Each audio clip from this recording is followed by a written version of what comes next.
ये आकाशवाणी जयपुर अजमेर है।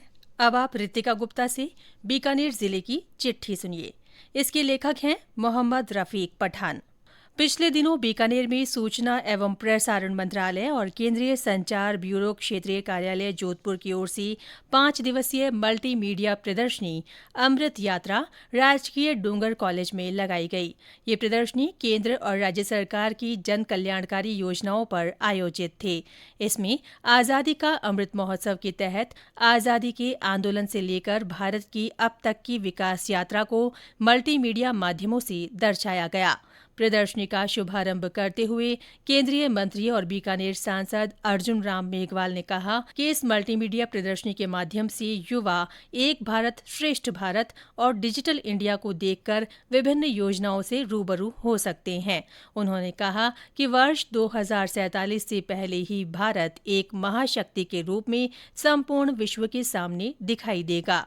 पिछले दिनों केंद्रीय शिक्षा राज्य मंत्री डॉक्टर सुभाष सरकार ने अपने एक दिन के बीकानेर दौरे के दौरान केंद्रीय विद्यालय का दौरा कर विद्यार्थियों से संवाद किया।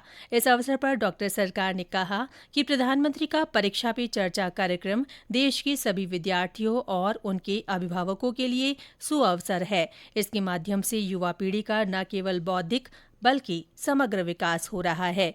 नई राष्ट्रीय शिक्षा नीति के उद्देश्यों पर बात करते हुए उन्होंने कहा कि इस नीति का उद्देश्य विद्यार्थियों का संपूर्ण विकास करना है। उन्होंने कौशल आधारित शिक्षा पर कहा कि इस नीति की अंतरात्मा समग्र शिक्षा है, ताकि विद्यार्थियों को अपने समाज, पर्यावरण और पंचतत्वों से जो हासिल हुआ है वे उसे वापस लौटा सके और गुणात्मक शिक्षण की ओर आगे बढ़ सके। इस अवसर पर केंद्रीय मंत्री ने विद्यालय में स्काउट गाइड और एनसीसी की गतिविधियों का अवलोकन किया और पराक्रम स्थल पर नेताजी सुभाष चंद्र बोस की प्रतिमा पर पुष्पांजलि अर्पित की। इस महीने भारत पाक सीमा की सतराना पोस्ट की जीरो लाइन पर इंडो पाक सेक्टर कमांडर कोऑर्डिनेशन बैठक हुई।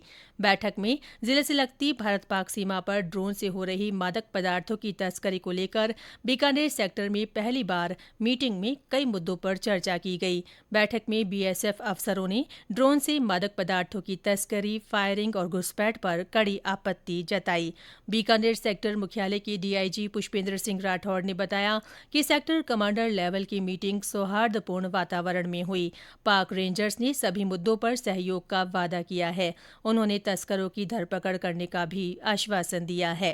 पिछले दिनों शिक्षा मंत्री डॉक्टर बीडी कल्ला ने digital initiation for quality education DIQE के तहत 375 स्कूलों के लिए सेट टॉप बॉक्स वितरित किए। संपर्क फाउंडेशन की ओर से उपलब्ध कराए गए इन बॉक्स में पाठ्यक्रम आधारित डिजिटल कंटेंट संकलित किया गया है।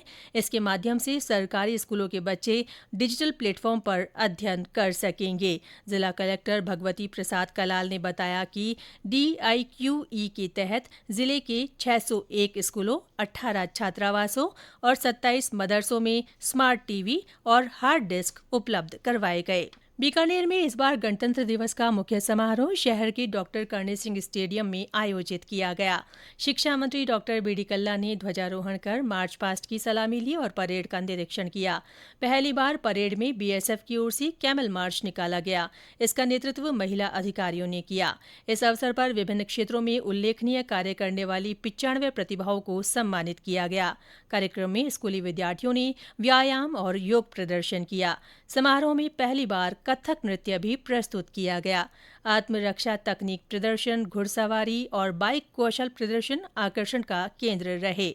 जिले भर में राष्ट्रपिता महात्मा गांधी की पुण्यतिथि शहीद दिवस के रूप में मनाई गई। इस अवसर पर गांधी जी के चित्र पर पुष्प अर्पित कर उन्हें श्रद्धांजलि दी गई। पिछले दिनों 3 दिवसीय अंतर्राष्ट्रीय ऊंट उत्सव आयोजित हुआ। उत्सव में देश प्रदेश की बहुरंगी संस्कृति की झलक देखने को मिली।